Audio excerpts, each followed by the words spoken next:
Namaste to all. I've been getting this question so often from 12th chapter of Bhagwad Gita. Sir, please clarify whether the 12th chapter is sanctioning idol worship or not. Today also I got a question. Some time back I got question again, like 3 weeks back I got another question on this same chapter. So I thought of making a short video to clarify, because the shlokas appear to be sanctioning idol worship. We must understand that Vedas Swata Pramanam. Kapil Muni says in Sankhya Darshan that Vedas are Swata Pramanam. Swata Pramanam means you don't need anything external to prove that Vedas are right. Vedas are Swata Pramanam means Vedas are self-proof because it emanates from Paramatma.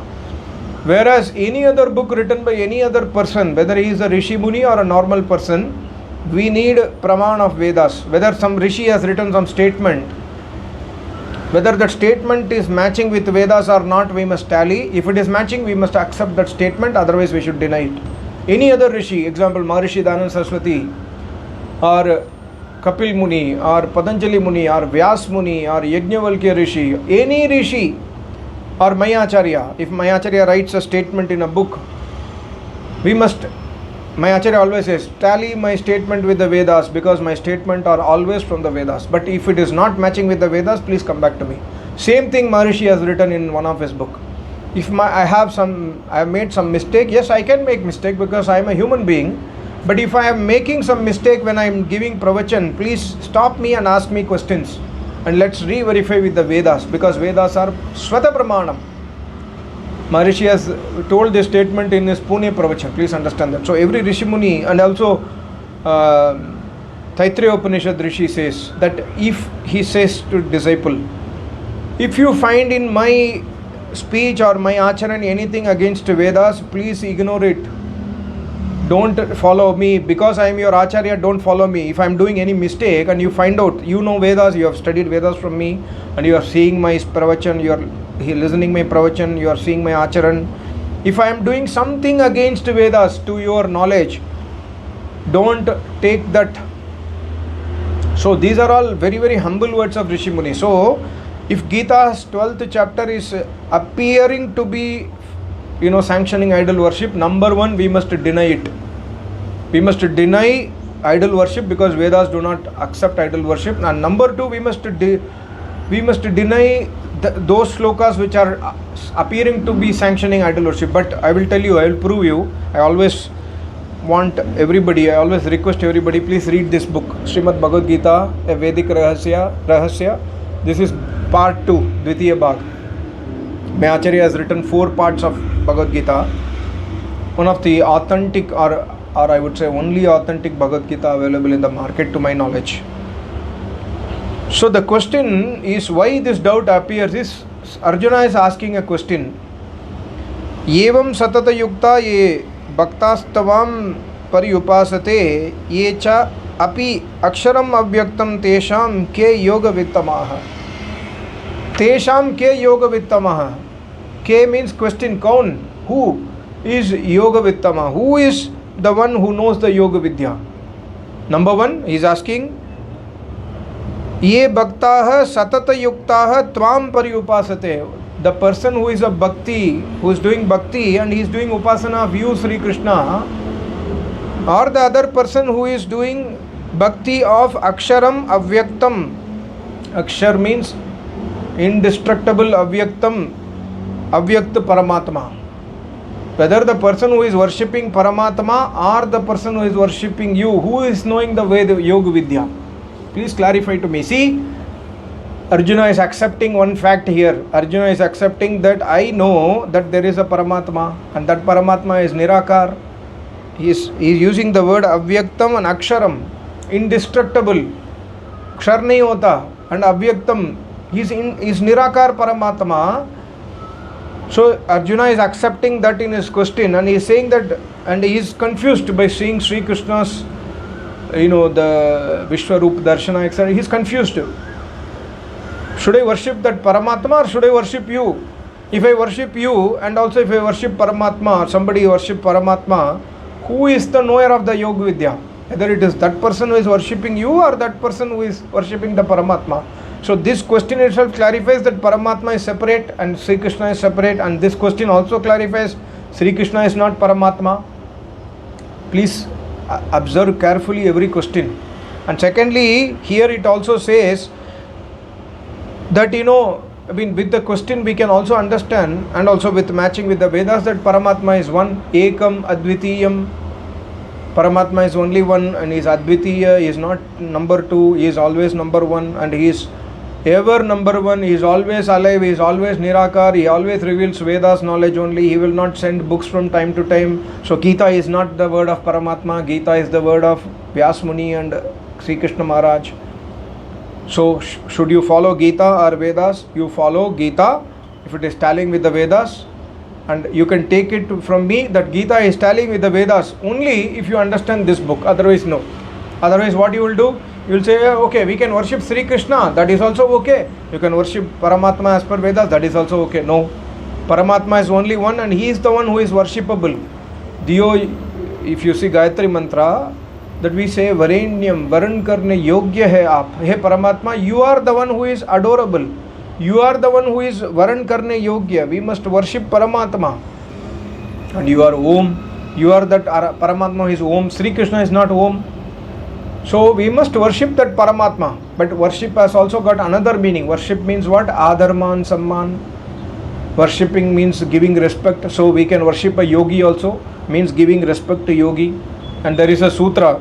I'll come to the next shloka, answer by Sri Krishna. First I will go to that answer and then I will explain that sutra. My Acharya also has mentioned that sutra. Sri Krishna says, Mai manah aveshya nityayuktaha ye paraya shraddhaya upetaha mam upasate te me yukta tamaha mataha. A person who is worshipping me, upasate means who is worshipping me, mam upasate. A person who is worshipping me is also a person who knows Yoga Vidya. Sri Krishna is coming to Yoga Vidya, but he is using the word mam upasate. My Acharya used to always say a yogi speaks a language, sometimes on behalf of Paramatma, sometimes he speaks a language on behalf of himself. Whether he is speaking on behalf of Paramatma or whether he is speaking as a yogi, we must identify by his statement, and that can be identified by another yogi only. Like a doctor is giving you a prescription, another doctor can identify, a normal person cannot identify why he has written this medicine, why he has prescribed like this. So to understand the words of a yogi, we must become a yogi. So that's why my Acharya always says, read authentic books written only by Yogeshwars. So that's why I always say that, if you want to read a book, read the books written by yogis like my Acharya or Maharishi Dhananda Saraswati. So here, a very, very important Yoga Vidya secret is decoded by my Acharya. There is one sutra in Yoga Darshana which says that Vitaraga, Vitaraga Vishayam Va Chittam. You want to make your mind ekagra, you can focus your mind on the yogi. If you focus your mind on the yogi, your chit will become ekagra, and ekagra avastha is what? In the chitta there are 5 avastha: Kshiptam, Moodam, Vikshiptam, Ekagram, Niruddham. In the 5 avastha, Vyas Muni and Patanjali Muni says the last 2 avastha are Yoga avastha. Last 2 are Yoga Samadhi. One is Sampragyat, other one is Asampragyat. The rest 3 is not Yoga. So Sri Krishna says, even if you do Upasana of me, see, remember Sri Krishna is alive that time when Arjuna is asking a question. Arjuna never asked, should I make an idol of Sri Krishna and worship? No. Arjuna is confused, you are alive, you are standing in front of me, but you have all the Yoga Shakti, so should I worship you or Paramatma? And should I worship you and Paramatma? You can consider anything. So it is not speaking about idol worship, but the answer of Sri Krishna is, if you are following Yoga Darshana, Vitaraga Chit Vishayam Va Chittam, your Chit will get Ekagra, you will get into Sampragyat Samadhi, not Asampragyat, Sampragyat. For Sampragyat Samadhi, your Chitta has to become concentrated. For concentrating the Chitta, Patanjali Muni says 9 to 10 techniques in Yoga Darshana. One of the technique is focusing your mind on the yogi, and that yogi is not, yogi is alive yogi. Your Acharya who is alive, so focus your mind on that Acharya means focus your mind on the attributes of that Acharya, how he did tapasya, what are his gunas. He is a Satyavadi, he worships Paramatma, he always speaks worships Paramatma, he always does yajna. So focus on his guna, and then your mind will get concentrated. And then next step is you will attain Sampragyat Samadhi. So that's what Sri Krishna says. Doesn't matter, Arjuna, you can follow my footsteps, you can make me an object of meditation and focus on me, upasate. Thereby you will also understand Yoga Vidya, means you will also understand that the fourth and fifth stage of Chitta, Ekagra Avastha, will come to you. After Ekagra Avastha, Niruddha Avastha will come automatically when we do further Abhyas. So that is the clarification given by Sri Krishna, where Sri Krishna never says you worship, make my idol and worship. No. This is not speaking about idol worship at all. It is speaking about Yoga Vidya. And you must read the chapter, the description written by my Acharya ji, otherwise you cannot understand. Of course, I am trying to summarize. It's in Hindi language. If you know Hindi, try to understand what my Acharya has written. So whenever, see, for focusing the mind, one more, this is one of the technique. Concentrate on a yogi. Another technique is what? Maitri Karuna. Another technique is you must have prasanna chitta. How can you have prasanna chitta? Technique has been given by Patanjali Muni in Yoga Darshan. Similarly, in many other, and Vishayavati va pravritti utpanna, there is another sutra. Using your senses also you can do ekagrata. Very difficult, and even by swapna avastha you can become ekagra. Even by focusing on your swapna dreams you can become ekagra. Many techniques have been given by Yoga, Patanjali Muni. And one of the famous technique is Vishayam Vitaraga. Vitaraga means yogi, one who has crossed the raga dvesh, one who has attained moksha, one who has attained samadhi. That yogi is called as Vitaraga yogi, which is Sri Krishna. So Sri Krishna says, yeah, you can focus on me and you can make your mind ekagra, because my mind, see, the word used by Sri Krishna in this mantra, in this shloka, is manaha. Manaha aveshaya. मन को मुझ में प्रवेश, तुम्हारे मन को मुझ में प्रवेश करो. Same Yoga Sutra only is clarifying. He is not speaking about idol worship. Please understand that. And in the next shloka, 12/3 and 12/4, he speaks about Paramatma Upasana. He uses the word that you can do Indri Sayam, Indriya Gramam, San Niyamam, Indriya ko Niyam karo, Indriya ko Sayam karo, then Achintayam, make your mind stable. For making mind stable is not easy. So that's why these techniques have been given by Rishi Munis in Yoga Sutra. And he says that you can focus your mind on Dhruvam, Achalam, Avyaktam, Aksharam, Paramatma through Veda Vidya. So end of the day, you can use any technique. Both the person are knower of Yoga Vidya only. But it's not speaking about idol worship. Please understand, because Vedas are Svata Pramanam, none of the Rishi Muni's words will go against Vedas. But Rishi Munis have told a disclaimer earlier. If my statement is against Vedas, my statement will not be against Vedas, but if you feel that my statement is against Vedas, don't follow my statement, follow the Vedas. Because you know Vedas, means he's telling to his disciples. Because you know Vedas, you follow Vedas directly. But if you have a doubt on me, come and ask me. I will try to clarify why I made that statement. So please understand, this shloka, this 12/1, 12/2, 12/3, 12/4 appears to be sanctioning idol worship. No, it is not speaking anything about idol worship. Idol worship means Jada Puja. Jada Puja is prohibited by Paramatma. And one more thing, if you read a Yoga Sutra, 1/24, Klesha Karma Vipaka Ashaya Aparamrishta Purusha Vishesha Ishvaraha. If you read that sutra's explanation by Vyasmuni, you will understand that why Paramatma can never come into avatar. You will understand why Paramatma will never, if Paramatma can never come to avatar, how will you make an idol of Paramatma? He can never come into avatar. Why? Because Paramatma already exists inside the mother's womb. Paramatma, see, I have taken birth, means what? I was not in this body earlier, I have come to this body. But Paramatma is already in the body, outside the body, across the universe, everywhere. From where he will come down, go up, etc. He is immovable. He does not move also, he is omnipresent. So Paramatma cannot take avatar also. Because he is omnipresent. Because he is omnipresent, Paramatma cannot take avatar. So that is the reason he was never born as Sri Krishna. Sri Krishna was a Jivatma. He took birth and then he became a yogi.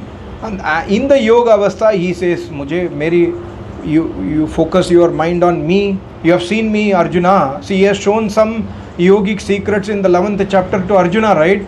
So he is telling to Arjuna that you have seen my secrets. So focus on me. You will also attain Ekagra avastha. You will become a yoga vidwan. Same thing Acharya will teach you. Acharya sometimes, every Acharya who is a Rishi Muni can give you some secrets and he will make the disciple to follow that. Follow this, you will attain Ekagrata. These are all.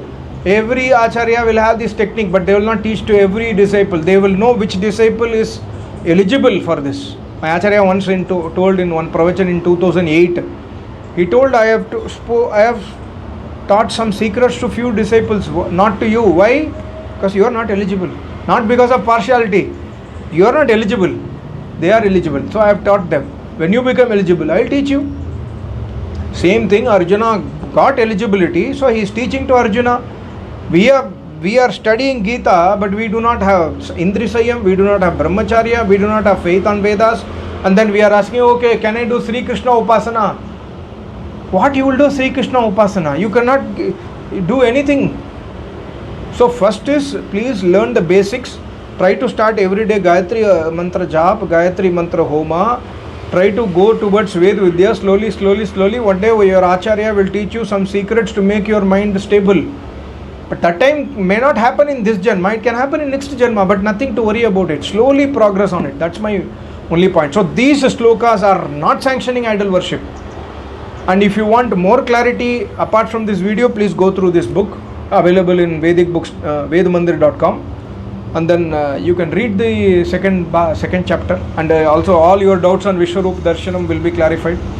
But the Hindi is quite, even for me, I mean, I'm from Tamil Nadu, so my Hindi is not so good. So I try to learn again and again. The same page I try to read 4-5 times to understand the basics. But if you are a Hindi person, you can easily understand. Thank you so much. Namaste. Om.